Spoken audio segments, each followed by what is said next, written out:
जय जगन्नाथ। मोर समस्त ओडिशार पुरपल्ली रे वास करुथिबा जगन्नाथ प्रेमी एवं महापुरुष पंचसखा साहित्य रुचि रखुथिबा समस्त गुरु भाई भौणी ओ आज सकाल शुभेच्छा। शुभ सकाल समस्त। महाप्रभु श्री जगन्नाथ आज दिनटी समस्त मंगलमय करते मोर प्रभु पाखे निवेदन। आज आपण मान पाखरे एक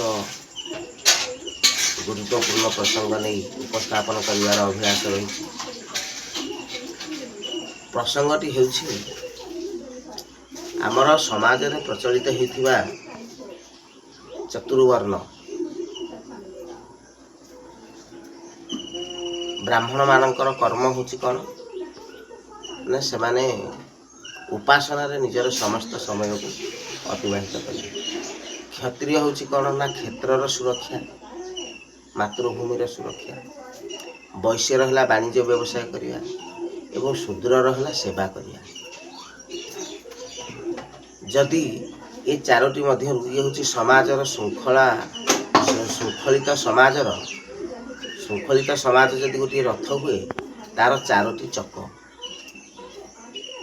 किंतु से जदि गोटे चक तार कर्तव्य पथर ओहर ताले अन्य गोटे चक तार कर्तव्यटी करा पड़ो। मनकर गोटे चक्का पंक्चर हो जाए तार अनेकड़ी खसी जाए से कौन तीन टा चक्कर भी चलो गोटे चक्का न चलिले तेणु जितेबले उच्च स्तर भूल हो जाए ब्राह्मण मानकर वेद अध्ययन करवा हूँ वृत्ति। जब से न कले भोगवाद लिप्त रहिले कार्यटा कर ना ता पूर्वपट ता पूर्व रही शूद्र एटा हूँ गोटे घूर्णायमान परिस्थिति। तेणु से महापुरुष लिखिले जे ब्राह्मण खाइबे मत शूद्र पढ़िबे वेद। एठी शूद्र किछि गोटे बड़ पणिया देखा से वेद पढ़े। समाजर आवश्यकता को जेमिति सेमिति पूरण करने पड़ो। वेद अध्ययन कर आवश्यकता रही। द सोर्स ऑफ नॉलेज ज्ञानर गंताघर हूँ वेद। तेणुक जदि मु आहरण न कली आपण आहरण कले आपण न आहरण कले अन्य कहीं ज्ञानटा को आहरण कले से किसी ना देखा गले समाज रे जो चारोटी वर्ण रहिले ब्राह्मण माने समाज रे मागिकी खाइबा लोक होचंती ब्राह्मण। समाज रे छड़ेकी खाइबा लोक होचंती क्षत्रिय एवं हेरा फेरी करके खाइबा लोक जो वाणिज्य व्यवसाय करने लोक होचंती वैश्य एवं शूद्र से सेवा करके खाइबा लोक बा खटिकी से माने खाइबे निजे उपार्जन करके से खाइबे। तेणुक समाज रे किए उच्चर रहिबा कथा जे खटिकी खाउची ना जे मागिकी खाउची ना जे छड़ेकी खाउची ना जे हेरा फेरी करके खाउची। सेमानकर संख्या होची बहुत कम किंतु से माने प्राधान्य विस्तार करती समग्र 100% लोक मानक ऊपर। तेणु बुद्धिजीवी माने यह केवल चिंता करें द्वापर शेष समय कथा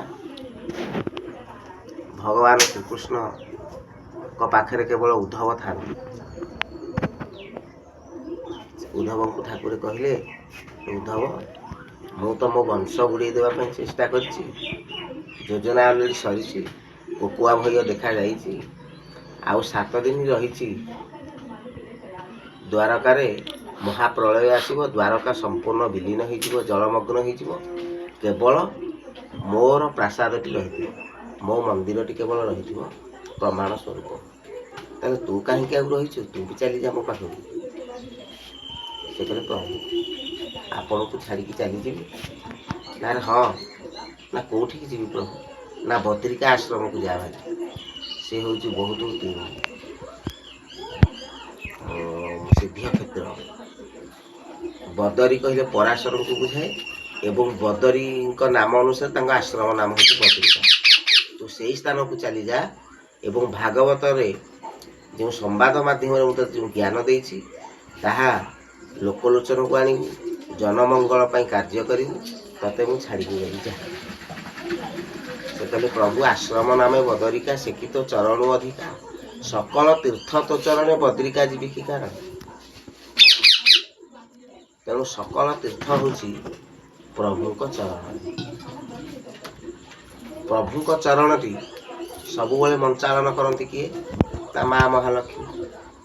ସେ ସବୁବେଳେ ପ୍ରଭୁଙ୍କ ପାଦ ମଞ୍ଚାଳନ କରନ୍ତି।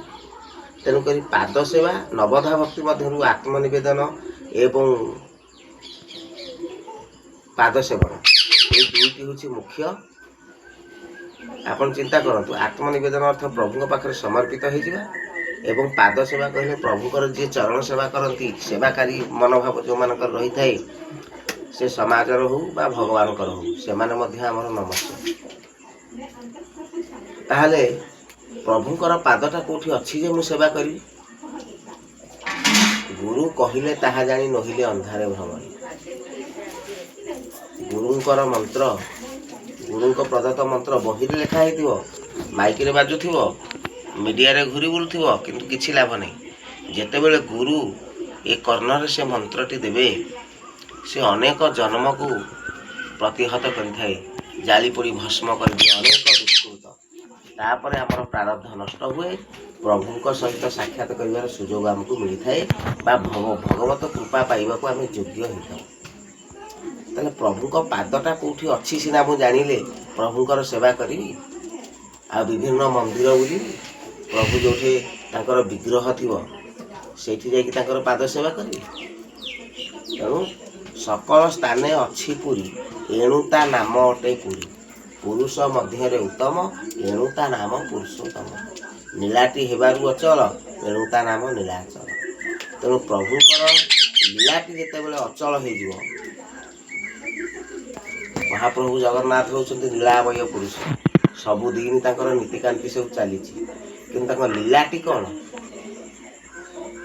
ତାଙ୍କ ଲୀଳାଟି ବନ୍ଦ, ଅର୍ଥାତ୍ ତାଙ୍କର ବିଚରଣ କରିବା ବନ୍ଦ। ସେ ନିଷ୍କାମ ସୂତ୍ରରେ ଅଛନ୍ତି, ସବୁଠି ଅଛନ୍ତି, କୌଣସି ଗୋଟିଏ ସ୍ଥାନରେ ସେ ନାହାନ୍ତି, ସବୁଠି ସେ ପୁରୀକି ଅଛନ୍ତି ସମାନ ଭାବରେ। ତାଙ୍କ ନଥିବା ସ୍ଥାନ ନାହିଁ। ତ ଆମର ସେ ମୂଳ ପ୍ରସଙ୍ଗକୁ ଯିବା। ଜ୍ଞାନ ଯେଉଁଠାରେ ଅଛି, ଯାହାକୁ ପ୍ରଭୁଙ୍କର କୃପା ହେଇଛି,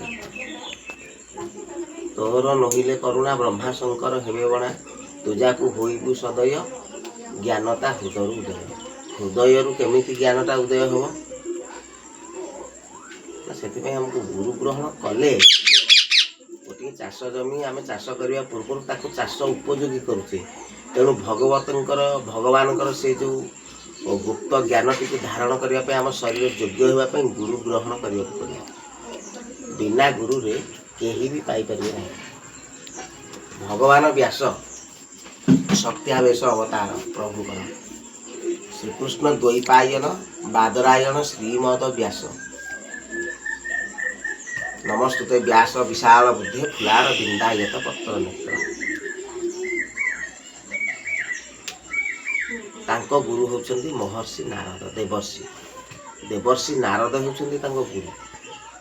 ଭଗବାନଙ୍କର ମୁଖ ନିଃସୃତ 10ଟି ଶ୍ଲୋକ ଦିଆଯାଇଥିଲା ଭଗବାନ ବ୍ୟାସଙ୍କୁ ତାଙ୍କ ଗୁରୁଙ୍କ ଠାରୁ। ସେ ତାକୁ 18,000 ଶ୍ଲୋକ କରିକି ଭାଗବତରେ ଲେଖିଲେ। ଭଗବାନ ବ୍ୟାସ ସକଳ ଜ୍ଞାନ ସକଳ ଗୁଣର ଅଧିକାରୀ। ଆପଣ ଯେକୌଣସି କ୍ଷେତ୍ର, ଯେକୌଣସି ଜ୍ଞାନ କଥା କୁହନ୍ତୁ, ଭଗବାନ ବ୍ୟାସ ସବୁ ଜ୍ଞାନରେ ପରିପୂର୍ଣ୍ଣ। ଦିନେ ସେ ଅରଣ୍ୟ ପଥରେ ଯାଉଥିଲେ, ଜଙ୍ଗଲ ଭିତରେ ଯାଉଥିଲେ, ସେ ଦେଖିଲେ ଗୋଟିଏ ବନବାସୀର ପୁତ୍ରଟି ଆସିଲା। ଗୋଟିଏ ବନବାସୀର ପୁତ୍ର ଆସିଲା ଯଦି ସେ ତା ହାତରେ ଗୋଟିଏ ମାଠିଆଟିଏ ଧରି ଆସିଲା। ଗୋଟିଏ ଖଜୁରୀ ଗଛ ଅଛି, ଖଜୁରୀ ଗଛକୁ ସେ ଗୁଣୁ ଗୁଣୁ ହେଇକି କିଛି ମନ୍ତ୍ର କହି ସେ ଗଛଟି ଆପେ ଆପେ ନଇଁ ଆସିଲା। ତାପରେ ସେ ଖଜୁରୀ ଗଛର ରସ ସଂଗ୍ରହ କରି ପୁଣି କିଛି କହିଲା ଗୁଣୁ ଗୁଣୁ ହୋଇ, से गछ पुणी पूर्व परी सीधा ठिया होगला। भगवान व्यास ये कथा लुचिकी देखिले से तो चिंता कले एपरी ज्ञान थिबार तो मु कहीं जानी मु तो सबु ज्ञान को चर्बित चर्पण कर आहरण कली ताकू सबु ग्रंथ आधार लिखिली किंतु ये वनवासी पुत्र कि ज्ञान जानी जे से खजुरी गछ को डाकुची अथच खजुरी गछ ता पाखक नई आसुची पुणी ता पूर्व अवस्था को पलुची मु तो ये ज्ञान कहीं शिखिनी ताले ज्ञान मोर शिखा दरकार नहिले मोर ज्ञानटा अपूर्ण रहिबो। तेणु से वनवासी पुत्र को अनुसरण कले। अनुसरण कला बेलू से देखिले जे गोटे जंगल भितर गोटे छोटिया कुड़िया घरे दीटा बखरा घर होती कुड़िया एवं तार दीटा बाट आगपटे गोटे बाट पछपटे गोटे बाट। तेणु से सम्मुख बाटर जाकि पहुँचले वनवासी पुत्र से खजुरी रस को संग्रह करके आ गोटे पात्र को रखुला या देखिकी से ठिया हो पड़ा कहीं भगवान व्यास ताक मुखमंडल एक तेजस्वी ज्योति सब प्रस्फुटित हुए और से साधारण मनुष्य पर जना पड़ती ना ताकू देखु देखु जेकोसी लोक ठिया हो स्वाभाविक। तेणु ये तो सहज वनवासी पुत्र तेणु भगवान व्यास को देखिकी कई जन महर्षि आसी देखिकी से भय शंकित मन आसन रू ठिया होगा कहले महर्षि आपण इे कड़े आसिले ना मु आपण पाखक आसी आपण ठिया हवा दरकार नहीं आप बसतु आसन मु तले बसुची। वनवासी पुत्र ना ना महाराज आपण तले बस आसन भी देवाक मो पाखे ना कि आसन देवी तुमको जार खग आसन मु कौन आपन को आसन देवी मो घर कि ना ना ना मो आसन बस दरकार नहीं आपण आसन बसतु।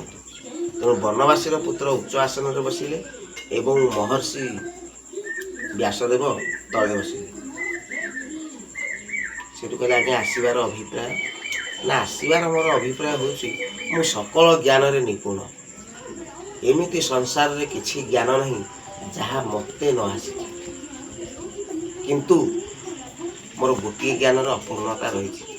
वर्तमान आपण अरण्य खजुरी रस संग्रह करथिला बेले आपण कि मंत्र कहले रे से खजुरी गछटी आपे आपे नई आसिला पुणी कौन कहले से गछ तार पूर्व अवस्था को फेरगला मुझे ज्ञान शिखा चाहूँ।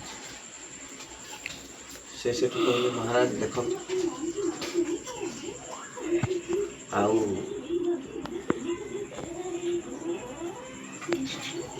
आपण काली आस से तापर दिन आस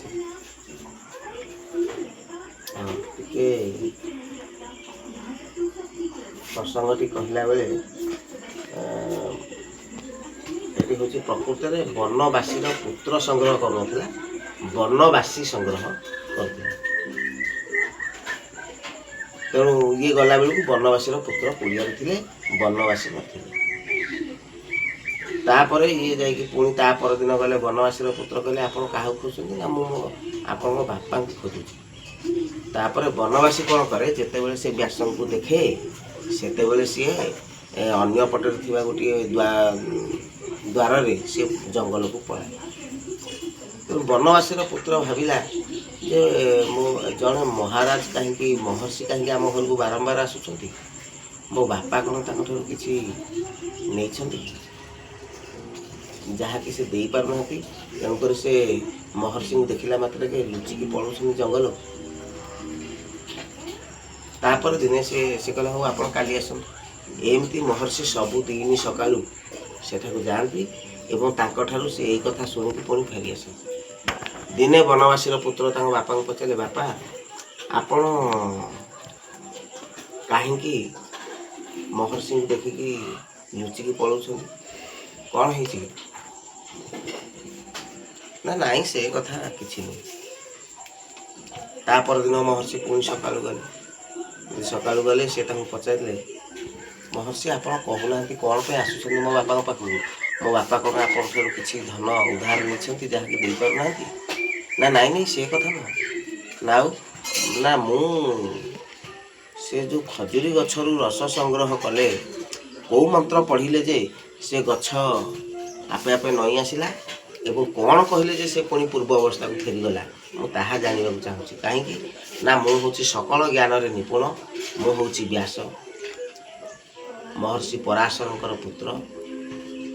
ଆଉ ମୁଁ ଅନେକ ଶାସ୍ତ୍ର ରଚନା କରିଛି, କିନ୍ତୁ ଏହି ଜ୍ଞାନଟି ମୁଁ ଜାଣିନାହିଁ। ତେଣୁ ତାକୁ ପାଇବା ପାଇଁ ମୁଁ ଆସିଛି। ନା ଏଇଟା ତ ହେଉଛି ଗୋଟେ ସାମାନ୍ୟ କଥା, ମୁଁ ପରା କହିଦେବି ଆପଣଙ୍କୁ ମୁଁ ଜାଣିଛି। ନା ହଉ, କୃପା କରିକି ମୋତେ କୁହନ୍ତୁ। ତାପରେ ସେଇଟାକୁ ମନ୍ତ୍ରଟି ଦେଲେ। ଭଗବାନ ବ୍ୟାସ ଆନନ୍ଦ ମନରେ ନିଜ ଆଶ୍ରମକୁ, ଗୁରୁକୁଳ ଆଶ୍ରମକୁ ଫେରି ଆସିଲେ। ତାପରେ ବନବାସୀ ଆସିଛି।